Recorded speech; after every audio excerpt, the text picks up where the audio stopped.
Go live.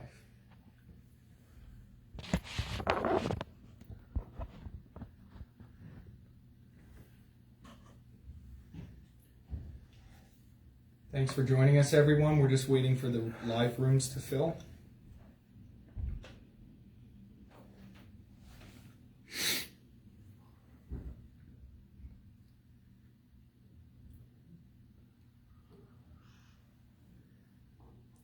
Ready when you are. Good evening, and thank you for attending from all around the world, all around Canada, all around Ontario, and all around Ottawa. This week, Justice McLean presided over a matter before him in the court regarding to many of the activities of the protesters. And he reaffirmed in his courtroom that we have a constitutional right to be here, to do this protest. We recognize there is a significant amount of pressure on city officials.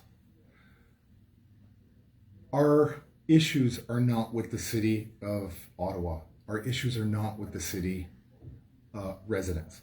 Our issues are with the federal government, in particular, the Liberal Party of Canada, who have formed a government. That is who our issues are with. We have a legal right to be here as Canadian citizens. We are exercising that legal right to do so. Given the pressures to the city, I have been working tirelessly. I've been working very hard to work with the city officials to relieve some of the pressure on the city managers, the law enforcement, and the residents themselves. We have shoveled snow. We have cleaned garbage. We have fed the homeless. We have helped out in medical emergencies. We have done everything within our power to support the people of Ottawa and to find a way to get our message across while still remaining relevant in putting pressure where pressure is due on the federal government. We have no interest in federal politics. We have one mission, and that is to end the mandates and to stop this from happening again.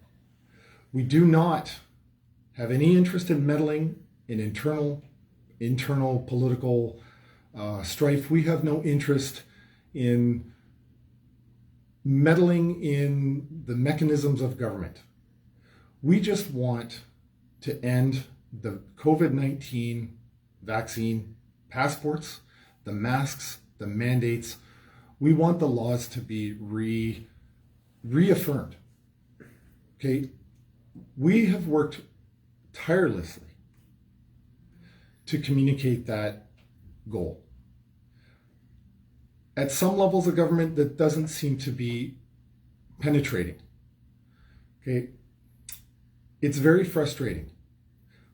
2 days ago, I did an address very similar to this, and I begged for somebody from the city of Ottawa to sit at a table with me at noon 2 days ago. It's now Wednesday night, and I'm doing another address like this, and I am doing everything in my power to work with the city of Ottawa to relieve the pressure on them. But it would appear that that has not been very fruitful. It would appear that certain members of the Ottawa Council are trying to use this Freedom Convoy 2022 to further their own careers and to continue to put pressure on law enforcement, to escalate use of force, not de-escalate it. We are a peaceful protest. We want to go home, but we are here for as long as the Canadian public wants us to be here. And how do we know that they want us here? Because they send us money, they send us food, they send us fuel, they send us their love, they send us letters, they send us their stories. They want us to be here. So we will be here for as long as the Canadian public wants us to be here. I invite the federal government to sit at a table and let's find a way to resolve this. I will not allow this to be derailed by insignificant politicians at this local level who have aspirations of greatness. We are aware that there is a process center that has been set up in the city with fingerprinting equipment, camera equipment, and it's a facility meant to process arrested truckers. We are prepared for this. If we are arrested, we will be taken into custody peacefully. We will not resist. Okay? We have a team of pro bono lawyers here in Ottawa who have set up an entire clinic to help our drivers deal with all the nuisance tickets that we're getting, all the ridiculous nickel and dime issues that we've been dealing with, in order to put pressure and annoyance onto the truckers. For those of you who are at home and you feel that this is much more than what it really appears to be, it is not. We are here for one thing and one thing only, and that is just to end the mandates. I know that the PMO's office has given instructions down to the city level to end this by Saturday. He does not want to end this through leadership, which is what people elected him to do. He doesn't want to end this through dialogue. He wants to end this by his old playbook that he's been using for the last 2 years, which is to talk about swastikas. Swastikas? Really? That's the tactic? That's unacceptable. It's irresponsible. It's immoral. It's unethical for a sitting prime minister to talk about people that have a legal right to exercise their charter rights to protest. But he continues down this road.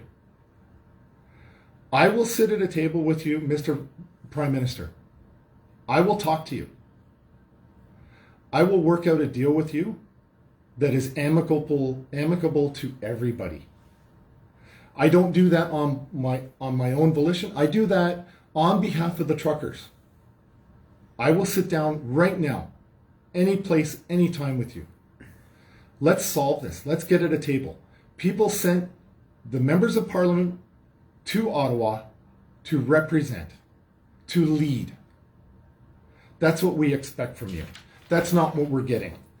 In exchange, what we're getting is the propensity to use tough talk and angle yourself, position yourself to a violent outcome.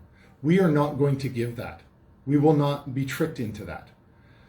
That is never going to happen.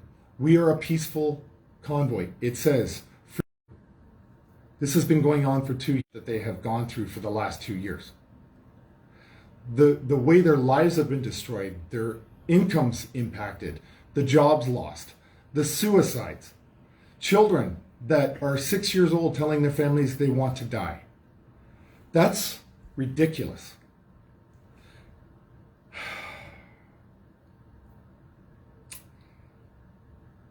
Justice McLean has told you loud and clear. He has reaffirmed you loud and clear. We have a right to be here, a right to be heard, a right to protest. That is what we are here to do. We are prepared to be arrested peacefully. We have legal representation already prepared. We know that the Canadian Armed Forces are doing their staff checks right now. We know other police forces all across Ontario are being asked to get involved. We also know that retired members of the military, active members of the military, retired members of all levels of law enforcement, active members of law enforcement want no part of this. They think it's morally wrong. It's not what they signed up for. This is ridiculous that this late in the game, I have to be making statements to the government of Canada to get them to sit at a table. I do not anticipate in any way that the Canadian Forces would come here with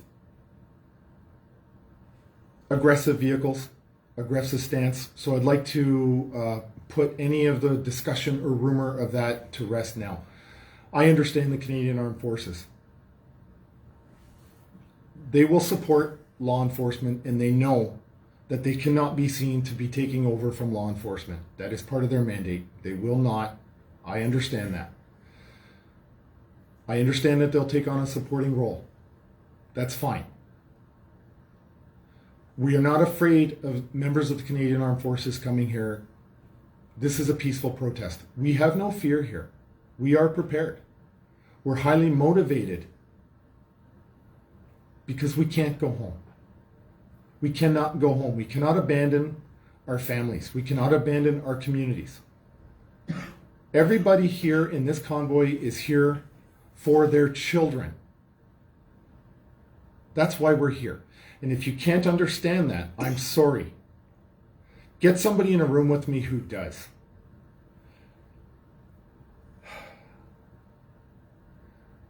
We are a peaceful protest.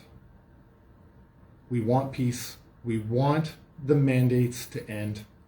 And last thing I will say, we want this to never happen again, ever. So it's not good enough just to say, I'm going to end the mandates, I'm going to end masks, this. Every premier right now is feeling the winds shift in one direction or another, and they're ending the mandates, and people know that it's a bait and switch. The only way this truly actually does matter is that if we stop doing this, and then we stop this, we set the conditions so this never happens to Canadians again. That's when we'll know that we can get back to just being the fun-loving Canadians that we are known for around the world. Thank you for your time. Thank you for tuning in. Thank you for all the support.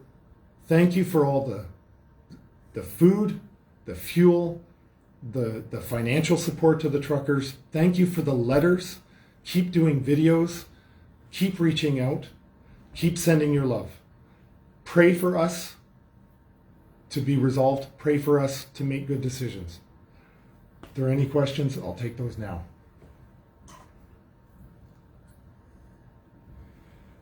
I just asked a question of, for those who have the time to and can travel, are you encouraging them to come to Ottawa? Or are you not?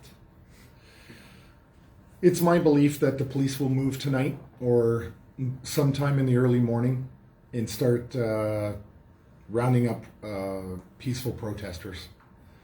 Should that happen, my concern, truthfully, is that it escalates the situation on the ground, making it more tense, making it dangerous for everybody. And I want to be clear about something. We start off every meeting that we have with a prayer, and in every single meeting we talk about safety and responsibility. Not just the safety of the truckers, but the safety of the law enforcement, of the citizens of Ottawa, everybody who is here. We constantly ensure that we can be as safe as possible. And we're trying to be responsible with every decision that we make. Our beef is not with the city of Ottawa. It's with the federal government in their mandates. And just a follow-up to that, there's been a lot of people saying a lot of different things, a lot of accusations made about this Freedom Convoy not supporting democratic process or trying to overroot government and things like that. What is the Freedom Convoy's opinion on that rhetoric? That's a great question, and I've been getting I've been getting a little bit of attacks on social media over that question.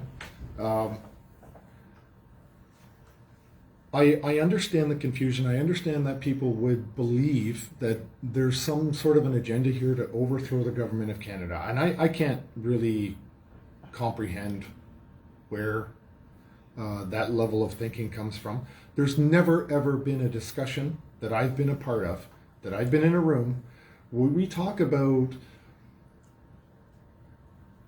any internal political situations. We just happened to be here during the vote of non-confidence where the Conservative Party replaced their leader. We just happened to be in town when that happened. We had nothing to do with it. We have no interest in that kind of politics. We don't care who the government is. But the Liberal Party of Canada forms the government. We will talk to them. They are the legitimate government of Canada. That's who we would like to talk to. If that changes sometime in the future, then that new government is who we would like to talk to. We have no interest in the politics of Canada in that way. We just want to talk to the people that we should be talking to, and that is the Liberal Party of Canada. We want them to show some leadership. And a last question from me, and then we'll open it up. But what would your advice be to people that support this movement, who have big followings online, who perhaps are not privy to the information that truckers are giving on the ground in Ottawa? What kind of message should they be focusing on getting out? This is peaceful, okay? There seems to be this idea, because of the dishonesty of mainstream media. They've been so disrespectful to Canadian viewers who pay their salaries and fund them. The mainstream media continues to go with the belief that if it bleeds, it leads.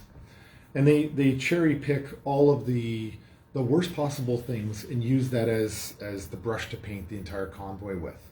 Okay? We're a convoy of peace. It's a peaceful protest. That's all we're about. We don't want to talk to the mainstream media because they're not fair. They're not balanced. They're too busy making the news as opposed to reporting what's truly going on here. They will have you think that this is an armed insurrection, which is ridiculous. You know what we have here? Bouncy castles. Bouncy castles in speeches and singing "O Canada." That's what we have here. We have a lot of love and a lot of support. We don't have violence. So what I would say to people is, if there's talk of violence or misbehaving on the part of the truckers, that's categorically false and irresponsible to talk like that.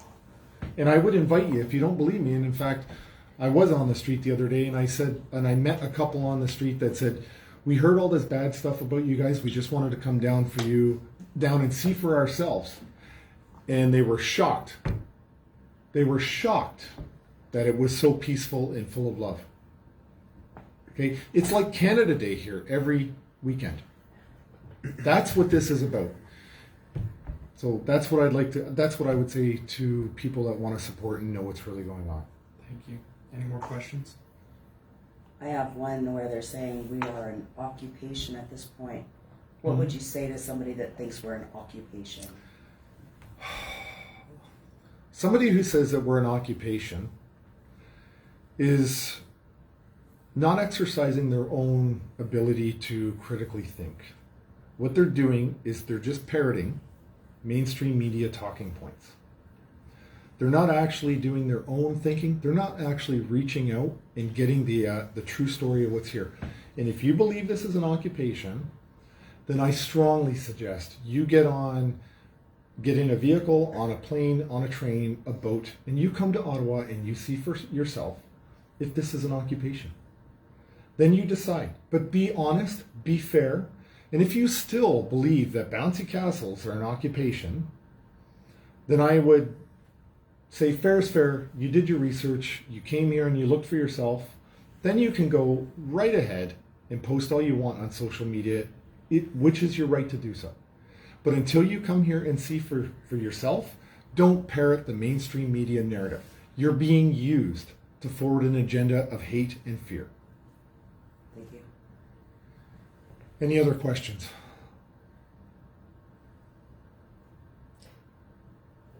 I think we're good. Okay. Thank you. Thank you, everybody. Stay safe.